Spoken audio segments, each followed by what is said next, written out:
Did it count down? Oh. Hello and welcome to the DSR Daily. I'm David Rothkopf, one of your hosts. Your other hosts are Riley Fessler. How are you on a Monday, Riley? Tired, but not too bad. Tired. Yeah, it's really gloomy and disgusting here. That's why we're also joined by Minna Stein, who is a ray of sunshine. How are you doing, Minna? I'm trying to keep up this sunny energy. How are you? Oh, boy. That's really not working for me. No, it is. It is. I'm really enjoying it. It's the last day of September. I don't know how that happened. Because wasn't it the first day of September, like yesterday? Yes, it was. I mean, I'm very confused. And then it's going to, like, there's 35 days till Election Day or something. Or, yeah, it's a week, 5 weeks from tomorrow. For me, the election's already over. Yeah, that's right. You voted. It's all done. In Minna's brain, the person she cast her ballot with has won the election. You're welcome, everyone. Harris won. You're welcome. Oh, Harris won. Oh, now you're I giving thought it away. I thought Jill Stein had won then. Yeah. Oh boy. Oh boy. Okay. Why don't we start with a story that's I don't know, important. Minna, you go. Good idea. Israel has escalated military operations, launching airstrikes against Houthi targets in Yemen and continuing attacks on Hezbollah in Lebanon, particularly following the assassination of Hezbollah's leader. These strikes have resulted in significant casualties and infrastructure damage, with over 1,600 reported killed in Lebanon since the conflict intensified. Hezbollah has vowed to retaliate, raising fears of a broader regional conflict involving Iranian-backed groups. International calls for a ceasefire and diplomatic solutions have increased as the violence has led to substantial displacement and humanitarian concerns in the region. It's a horrible situation. It's going to be increasingly difficult, I think, for the Israelis to maintain the pace of this operation now that they've eliminated all of the leadership of Hezbollah. It does raise the question why that wasn't the approach with Hamas, and we can discuss that at some later date. But also, as this spreads, naturally, the civilian impact will grow, and the calls for ceasefire will also grow. For the moment, the Israelis are deaf to those, citing the threat that has long been posed by Hezbollah. Hezbollah does pose a threat, and the elimination of Hezbollah's top leader is a big, big deal. And frankly, he and a lot of his associates atop Hezbollah are horrible terrorists with lots of blood on their hands. And I don't think anybody laments that, outside of their supporters, laments the fact that they are gone. It certainly makes the world a better place. But we are all watching with our hearts in our mouths as the idea of an expanding war promises almost certain civilian casualties that much of the world will find intolerable. That said, will this go on for weeks likely before the Israelis accept the ceasefire? Yes, it's likely it will go on for weeks. Riley? Austria's far-right Freedom Party, or FPO, led by Herbert Kickl, won a notable victory in recent elections, securing 29.2% of the vote, edging out the Conservative People's Party, or OVP, which gained at 26.5%. Despite the success, the FPO fell short of a majority, and forming a coalition is likely to be challenging due to widespread reluctance from other parties to align with Kickl, who is seen as a divisive figure. Kickl's platform focuses on anti-immigration policies, including the promotion of remigration, and he has drawn comparisons to Hungarian leader Viktor Orban's illiberal democracy. However, the OVP and other major parties have refused to join a government led by him, complicating his path to becoming chancellor. Bad news. The rise of the right in Austria, like the rise of the right in Germany, is disturbing. And even if they don't end up controlling the government, a bigger and bigger role for them suggests that they will be around with a louder and louder voice, a voice that echoes that of not just Orban, but of Le Pen in France, of the far right in the UK, of the far right, and which actually is in power in Italy, and Putin and Trump, and so this will be a source of tension between Austria and many of its neighbors in the EU, and the world now turns its eyes to the United States to see whether the rightward trend continues here or whether there is a big reversal and a stop,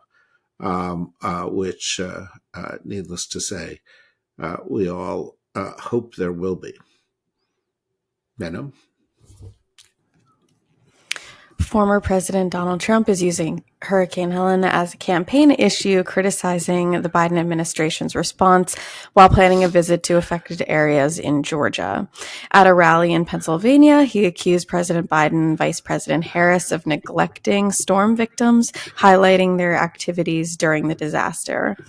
Hurricane Helene has resulted in at least 84 fatalities and extensive damage across multiple states, prompting Biden to announce disaster declarations and express his commitment to recovery efforts. Both campaigns are navigating the political ramifications of disaster response, with Trump leveraging the situation to rally support as Election Day approaches. I will also note that he said, "You'll be fine," to the people who were affected by the hurricane. Okay. Well, that seems like a story presented in the way the stories get presented on the news. I consider that a kind of misleading way to present the story. The reality is that the Biden administration responded immediately early yesterday morning with disaster warnings. The FEMA director was in Georgia, is in North Carolina today.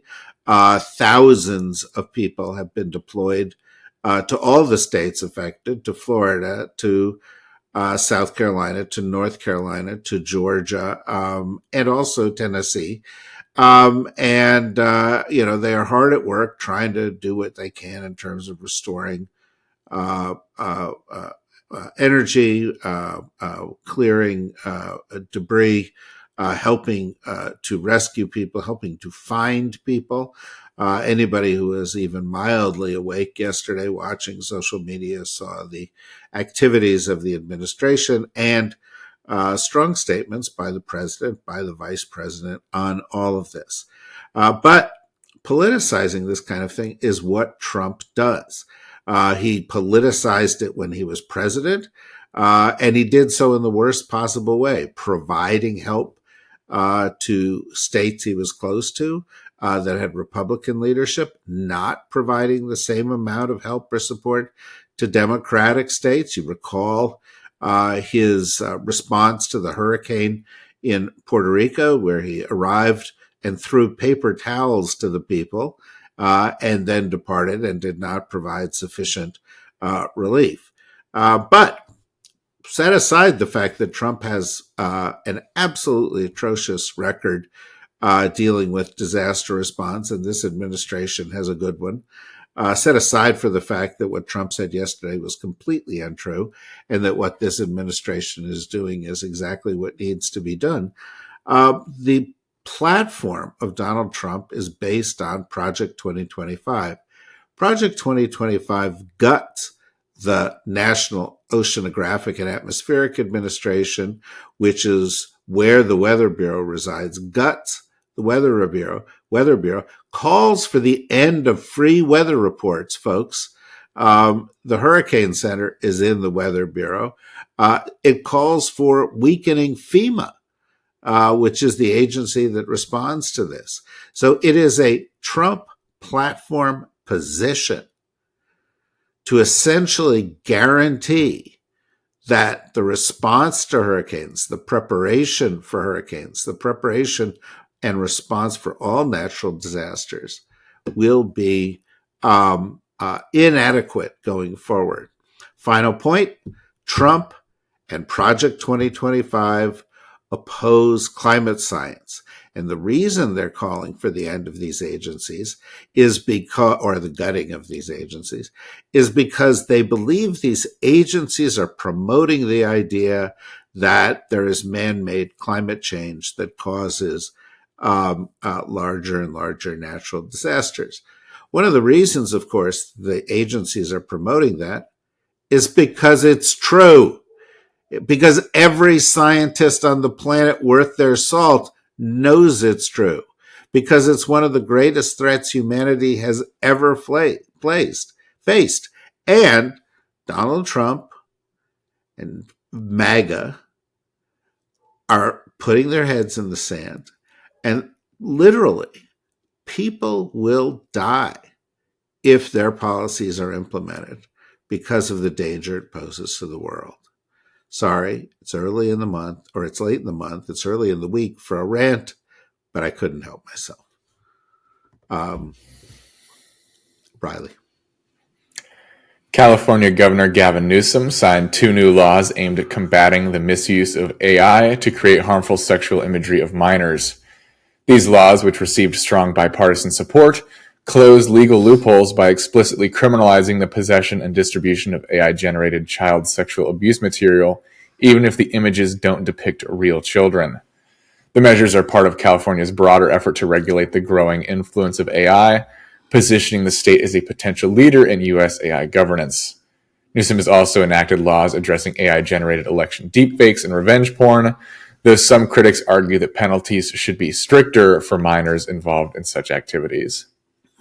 Yeah, and, why did Donald Trump let Peter Thiel pick his vice presidential candidate, a guy who effectively has only ever worked for Peter Thiel? Why is Trump embracing Elon Musk? Well, he's doing it for the money. But why are they doing it? They're doing it because they don't want their corners of AI or their corners of the business world regulated. They don't want this kind of intervention. This is the kind of thing that Musk calls, anti-free speech. That is, of course, ludicrous. He is, of course, a liar. He turned up the heat, by the way, in his support for Trump over the weekend. And what Newsom is doing is, a good, positive step, although it just takes on one slice of the issues, and a small slice at that, that are associated with AI. Minna? At a recent rally in Traverse City, Michigan, Republican Vice President nominee J.D. Vance utilized a crowd of supporters as a human wall to create a favorable atmosphere while answering questions from the press. This tactic, which involved encouraging boos for critical questions, aimed to insulate Vance from tough scrutiny, contrasting with his earlier, quieter events. Despite his historically low popularity, Vance's strategy helps him project confidence and divert attention from controversial topics. Critics argue that this approach undermines the role of the media, but Vance's campaign defends it as a way to showcase engagement with local issues and promote a stark contrast with opponents like Kamala Harris. Yeah, that's going to work real well tomorrow night during the debate, isn't it? Because that is the thing we're looking forward to. Tomorrow night, Vance is going to have to sit opposite Tim Walz, and we're going to hear from these two people, in a kind of unfiltered environment. Sadly, one of the filters one would like to have in that environment, which is to say journalists who actually call out answers that are lies, will not take place because CBS, which used to be a leading news organization and is clearly no longer that, has said we will not be doing, our journalists will not be doing fact checking. That, by the way, is the job of journalists. The job of journalists is to identify the truth. and to identify lies to help people navigate that. But it makes Trump and MAGA uncomfortable because the only way they can win is to lie. And so that, and by the way, that is a line that came from a piece in the Daily Beast this weekend by Nell Scovell, our friend. So I direct you towards the piece. But we look forward to the debate, and hopefully this will reveal the sort of thuggish nature of the way that they've been handling the news so far. By the way, over the weekend, Trump, I don't know if you saw this, but he made comments about Kamala Harris's mental abilities that were outrageous. I'm not even going to repeat them here, but racist, misogynist, unbelievably insensitive to people who actually do face mental challenges. And it's clear that this is going to get uglier in these last 5 weeks. But that's where we are. This is going to be a very tough slog for anybody with a weak stomach. I assume you both stayed up late to watch Saturday Night Live. No. Of course I did. I sure Incredible didn't. casting. Jim Gaffigan, Andy Samberg. Yeah, Riley's sitting here going, what's Saturday Night Live? I did watch the sketch after, but I was too busy accidentally attending an RFK Jr. rally yesterday, which was my hidden third story. Say what? So I do Volo. Anybody in DC or a big city knows Volo is like kind of a sports thing for people just to kind of join for fun. And we always play at the Washington Monument. But yesterday, our field was taken up by a giant Rescue the Republic rally featuring such guests as Robert F. Kennedy Jr., Rob Schneider, Skillet, Russell Brand, Tulsi Gabbard, and other equally savory figures.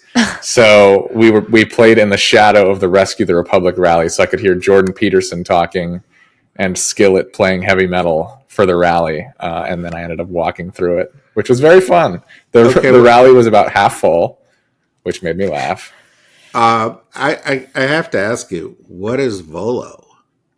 So yeah, it's like kind of an intramural sports. You just sign up and play for a few weeks with just random people. Is it different sports or is it one? Yeah, there's a bunch of different ones. So I just do kickball and flip cup because it's just kind of fun. It's a nice social activity. Flip cup? Yeah, so we play kickball and then we go to a bar and play flip cup, and you get different points for winning each event.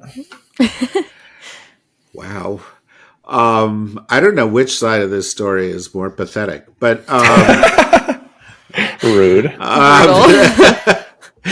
No. I'm sure it's very wholesome, and and you're interactive. You're just even getting out of our little studio. Exactly. I think that's healthy, and you should get sunshine.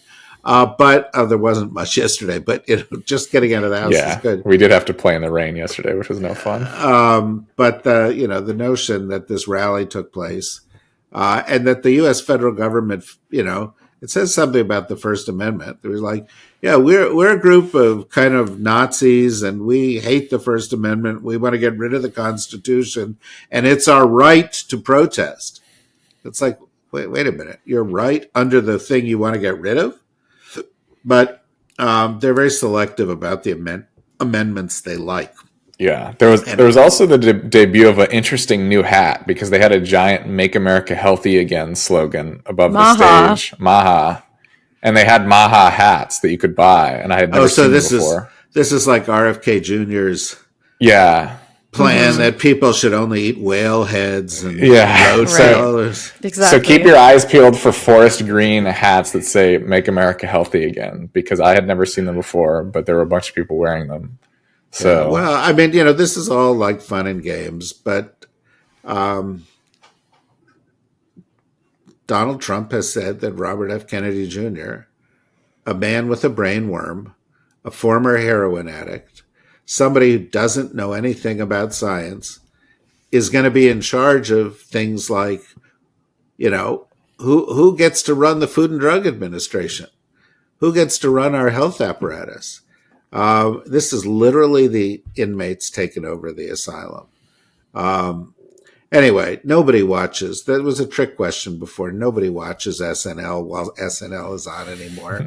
Everybody watches SNL the next morning by going to some rundown of which bits were funny and only watching those.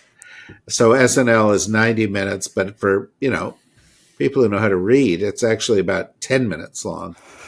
And while I did, find some of the impersonations you're referring to amusing, including Dana Carvey as Joe Biden and Maya Rudolph as Kamala Harris, most of it wasn't funny. However, what was funny was the segment, the little bit on Weekend Update about Mu Deng, the vastly overrated hippopotamus. A controversial segment. That's going to be your most controversial statement today, David. I know you're a big Mu Deng supporter. It was but Bo and Yang played Mu Deng and was pretty funny. And I only take that position because who would be opposed to a cute little gray, slimy hippopotamus? Nobody. Everybody loves little creatures like that. But it was that to me was funny. Anyway, we're clinging at straws here, because things are getting uglier and uglier in the Middle East, in Ukraine, in this campaign, in European politics. And I just hope that in 5 weeks and a day, or 5 weeks and a few days, we've got some good news and can put this behind us and get back to, having vigorous debates about the size of the transportation bill, that kind of stuff, boring politics as usual. I don't know. That's probably unreasonable to expect. Anyway, folks, enjoy what remains of September. Tick, tick, tick. It's over, almost over. Get ready for October. Does the Volo thing have like an Oktoberfest thing where you all will celebrate with beer and wearing dirndls and things? I hope so. It sounds awesome. Yeah, well, that's like they do it in Ohio. Oktoberfest is big in Ohio. You should know that. Oktoberfest. Yeah, my German family loves Oktoberfest. Well, I would imagine all sorts of sausages. Yeah, exactly. What's better? Nothing. As the weather gets cold, a big stein of beer and a plate of sausages. Come on. Yeah, or just a Minestein of beer. Exactly. That's a smaller stein. Yes. That's a smaller one. All right. Well, Minna, Riley, everybody, we finally got this week off on its start. Have a good one. We'll be back tomorrow. Listen to all our podcasts. They'll all be interesting. And I guarantee you all of us will be more awake for them than we were for this. Bye-bye.